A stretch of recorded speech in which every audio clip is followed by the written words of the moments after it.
Hello friends, welcome to study to learn.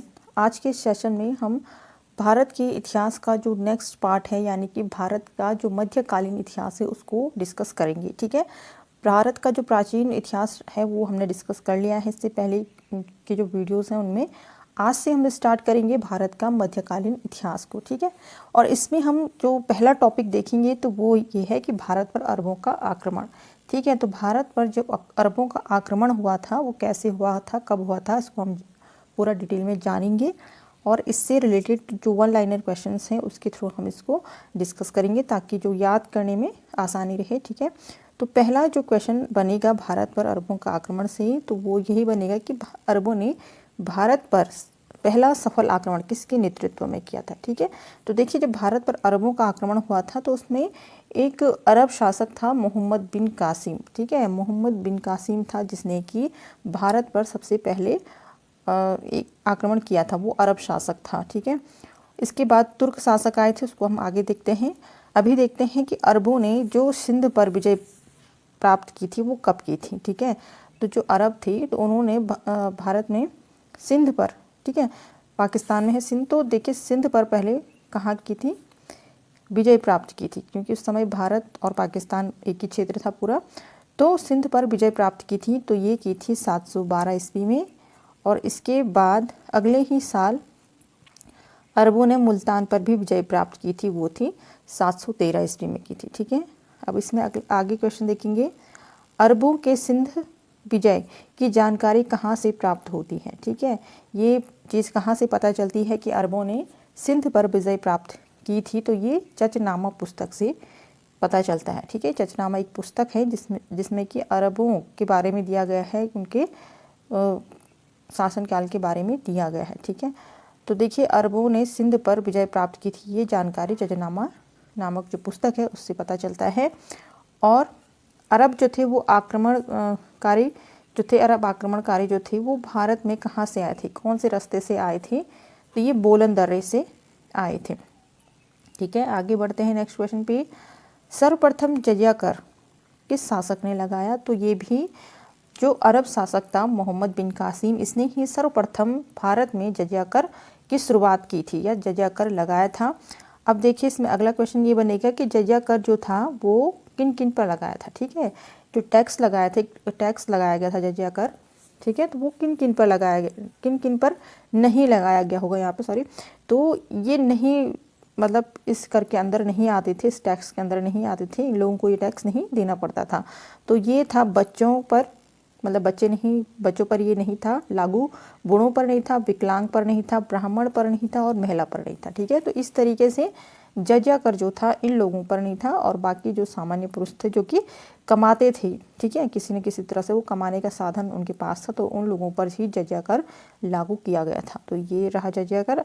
आगे इसमें अगला क्वेश्चन देखेंगे, अरब आक्रमण के समय सिंध पर किसका शासन था, तो राजा दाहिर का। ठीक है, राजा दाहिर का शासन था सिंध पर, उस समय सिंध पर किसका शासन था, दाहिर का शासन था। और इसका उद्देश्य देखेंगे, अगर भारत पर जो अरब वासियों के आक्रमण का जो उद्देश्य था वो क्या था, मेन उद्देश्य था धन दौलत लूटना और इस्लाम धर्म का प्रचार करना। ठीक है, ये इनका उद्देश्य था। अरबवासी जो आए थे भारत में तो वो इसी वजह से आए थे कि यहाँ की धन दौलत को लूटे और इस्लाम धर्म का यहाँ पर भरपूर प्रचार कर सकें। अब यहाँ से आगे हम बढ़ेंगे तुर्क शासकों की तरफ। ठीक है, यानी कि तुर्क आक्रमणकारी जिन्होंने भारत में आक्रमण किया था। तो इसमें जो पहला आता है वो आता है महमूद गजनी या महमूद गजनवी भी उसको कहते हैं। ठीक है, तो इसने इसके बाद यहाँ पर आक्रमण किया था भारत में। तो देखिए जो गजनी साम्राज्य था उसका संस्थापक कौन था, तो इसका जो संस्थापक था गजनी साम्राज्य का वो था अल्पतगीन नामक एक तुर्क। ठीक है, एक तुर्क था, यहाँ पे से तुर्क शासन शुरू होता है ना, तो इसलिए अल्पतगीन नामक एक तुर्क जो था वो गजनी साम्राज्य का संस्थापक था। फिर है अल्पतगीन का गुलाम तथा दामाद कौन था। ठीक है, जो संस्थापक था उसका गुलाम और दामाद भी दोनों ही, ठीक है, पहले गुलाम था और फिर वही बाद में दामाद भी बना, तो वो था सुबुक्तगीन। ठीक है, सुबुक्तगीन, और सुबुक्तगीन का पुत्र कौन था, महमूद गजनी। ठीक है, जिसके बारे में हम अभी पढ़ रहे हैं, तो वो था महमूद गजनी, जिसके पिता का नाम था सुबुक्तगीन, जो कि अल्पतगीन का क्या था, गुलाम था। आगे है इसमें, अपने पिता के काल में गजनी कहाँ का शासक था, ठीक है। तो खुरासान एक जगह है वो जहाँ का क्या था, गजनी शासक था। और महमूद गजनी जो था वो राजगद्दी पर कब बैठा, तो वो 27 वर्ष की आयु में बैठ गया था 997 ईस्वी में। ठीक है, 27 वर्ष उसकी क्या थी, आयु थी उस समय। तो जब महमूद गजनी ने सबसे पहले राजगद्दी पर वो बैठा था, राजगद्दी उसने संभाली थी। ठीक है, अब आगे देखेंगे। बगदाद के खलीफा अल आदिल बिल्लाह ने महमूद के पद को मान्यता प्राप्त करते हुए उसे कौन सी उपाधि दी थी। ठीक है, बगदाद का खलीफा या बगदाद का राजा जिसको कह सकते हैं, अल आदिल बिल्लाह ने महमूद के पद की मान्यता प्रदान करते हुए उसे कौन सी उपाधि दी थी। तो ये दो उपाधियां दी थी, कई बार पूछा जाता है, यामीन उद दौला और यामीन उल मिल्लाह की उपाधि। ठीक है, ये बगदाद के खलीफा अल आदिल बिल्लाह ने दी थी महमूद गजनी को, यामीन उद दौला और यामीन उल मिल्लाह की, ये दो उपाधियाँ। ठीक है, आगे बढ़ते हैं।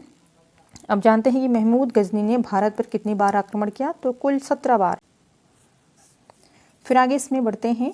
महमूद गजनी ने भारत पर पहला आक्रमण कब किया। ठीक है, तो सबसे पहला आक्रमण महमूद गजनी का जो भारत पर था वो था 1001 ईस्वी में। ठीक है, तो 1000 से लेकर के 1028 तक का जो समय रहा, उस समय महमूद गजनी ने इस समय में 17 बार जो था भारत पे आक्रमण किया था। ठीक है, तो देखिए महमूद गजनी ने पहला जो आक्रमण किया था वो 1001 ईस्वी में किया था।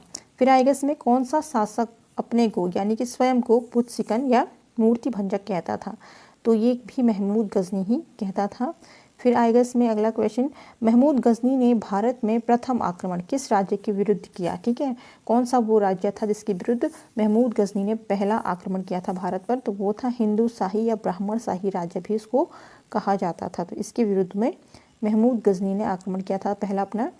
आगे फिर है हिंदू शाही राज्य जो था, तो इसका शासक ने तुर्कों से बार बार पराजित होने पर ग्लानिवश आत्मदाह कर लिया था। ठीक है, तो वो कौन सा शासक था, किस शासक ने तुर्कों से बार बार हारने पर क्या की थी, ग्लानिवश आत्मदाह कर लिया था, खुद को समाप्त कर लिया था, तो ये था जयपाल। ठीक है, राजा जयपाल था हिंदू शाही राज्य का जो शासक था। तो इसने महमूद गजनी से बार बार हार प्राप्त होने के बावजूद इसने खुद को आत्मदाह कर लिया था। अब आएगा महमूद गजनी किस वंश का था। ठीक है, तो महमूद गजनी के वंश का नाम था यामनी वंश। फिर आगे बढ़ेंगे, अगला क्वेश्चन, महमूद गजनी के आक्रमण के परिणाम स्वरूप कौन सा शहर फारसी संस्कृति का केंद्र बना। ठीक है, तो ये लाहौर शहर। ठीक है, लाहौर जो शहर है वो फारसी संस्कृति का केंद्र बना था। फिर है महमूद गजनी ने सोमनाथ मंदिर या सौराष्ट्र पर कब आक्रमण किया, तो सोमनाथ मंदिर पर 1026 ईस्वी में। ठीक है, 1026 ईस्वी में सोमनाथ मंदिर पर आक्रमण किया था। फिर अगला क्वेश्चन, इस मंदिर की लूट में गजनी को कितनी संपत्ति प्राप्त हुई थी, तो लगभग जो 20 लाख दिनार। ठीक है, 20 लाख दिनार जो थी वो संपत्ति प्राप्त की थी महमूद गजनी ने यहाँ से। फिर सोमनाथ की रक्षा में सहायता करने के कारण महमूद गजनी किस शासक पर आक्रमण किया था। ठीक है, तो सोमनाथ मंदिर की रक्षा में सहायता करने के कारण, ठीक है, महमूद गजनी किस शासक पर आक्रमण किया था, तो ये अहिनवार के शासक जो था उस पर आक्रमण किया था। आगे बढ़ते हैं नेक्स्ट क्वेश्चन पे, सोमनाथ मंदिर लूट कर ले जाने के क्रम में महमूद पर किसने आक्रमण किया था। ठीक है, तो जाटों ने आक्रमण किया था। जब सोमनाथ मंदिर पर आक्रमण करके उसको लूट लिया था महमूद गजनी ने, तो उस पर जाटों ने फिर आक्रमण किया था। फिर है वेहिंद का युद्ध किन के बीच लड़ा गया, तो ये महमूद गजनी और आनंदपाल, ठीक है, ये जो शासक था, तो इसके बीच में और महमूद गजनी के बीच में वेहिंद का युद्ध जो था लड़ा गया था। फिर आएगा अगला क्वेश्चन, महमूद गजनी की मृत्यु कब हुई थी। ठीक है, तो 1030 ईस्वी में महमूद गजनी की जो थी मृत्यु हो गई थी। फिर नेक्स्ट है अल बरूनी, फिरदौसी, उल्बी और फरकुई किसके दरबार में रहते थे, तो ये महमूद गजनी के दरबार में रहते थे। ठीक है, अगला क्वेश्चन देखेंगे, एक तरफ संस्कृत मुद्रालेख के साथ चांदी के सिक्के किसने निर्गत करवाए थे, किसने मतलब निकाले थे संस्कृत मुद्रालेख के चांदी के सिक्के, तो वो महमूद गजनी ने निकाले थे। अब इसमें आगे हम देखेंगे जो नेक्स्ट जो तुर्क शासक था जिसने महमूद गजनी के बाद भारत पर आक्रमण किया था, तो वो था मोहम्मद गौरी। ठीक है, मोहम्मद गौरी था जिसने कि भारत पर आक्रमण किया था, ये दूसरा तुर्क शासक था। ठीक है, तो देखिए इससे रिलेटेड कुछ क्वेश्चंस को हम डिस्कस करेंगे। तो सबसे पहले इसमें क्वेश्चन यही बनेगा कि भारत में मुस्लिम राज का जो संस्थापक था, ठीक है, वो किसको माना जाता है, मोहम्मद गौरी को माना जाता है कि यहाँ से जो मुसलमानों का शासन था वो स्टार्ट हो चुका था, मुस्लिम राज जो था स्टार्ट हो चुका था। तो इसका संस्थापक मोहम्मद गौरी को माना जाता है भारत में। और मोहम्मद गौरी के वंश की अगर बात करें तो ये किस वंश का था?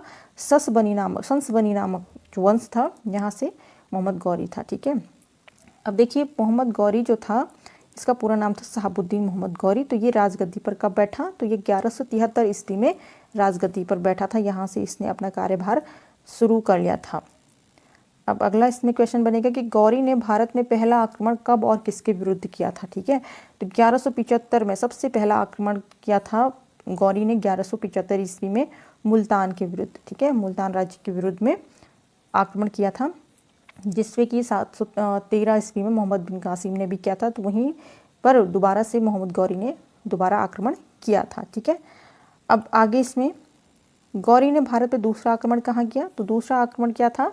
1178 ईस्वी में पाटन जो जगह है गुजरात में, तो यहाँ पर गौरी ने दूसरा आक्रमण किया था। ठीक है, और पाटन का किस शासक को गौरी ने पराजित किया था? यानी कि वहाँ पर उस समय कौन सा शासक था जो राज कर रहा था? वो था भीम द्वितीय, जिसको पराजित किया था पाटन में मोहम्मद गौरी ने। ठीक है, किसने किया था? मोहम्मद गौरी ने अपना जो दूसरा आक्रमण था उसमें जो कब किया था? 1178 में किया था। ठीक है, इसमें कंफ्यूज नहीं होना है, एक दूसरे से रिलेटेड मतलब इसको देख के चलना है, एक दूसरे क्वेश्चंस को देख करके, जिससे कि ये याद होने में आसानी हो सके।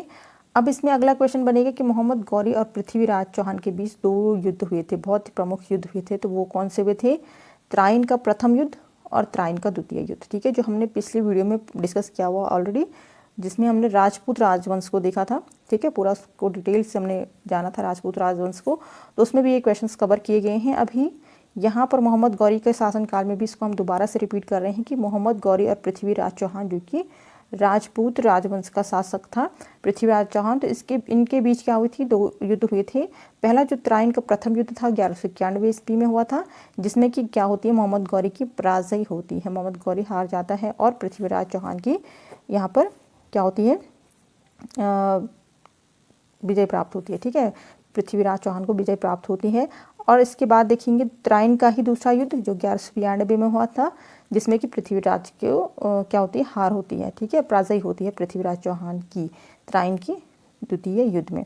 अब इसमें एक और युद्ध आएगा 1194 में, जिसमें चंदावार के युद्ध में मोहम्मद गौरी ने कन्नौज के राजा जयचंद को हराया था।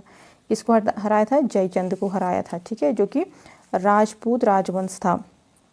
ठीक है, ये कौन सा, इसको हम देखेंगे तो ये था आपका 1194 में। ठीक है, चंदावर का जो युद्ध हुआ था, मोहम्मद गौरी ने किसको हराया था? कन्नौज में जो शासन कर रहा था राजा कौन?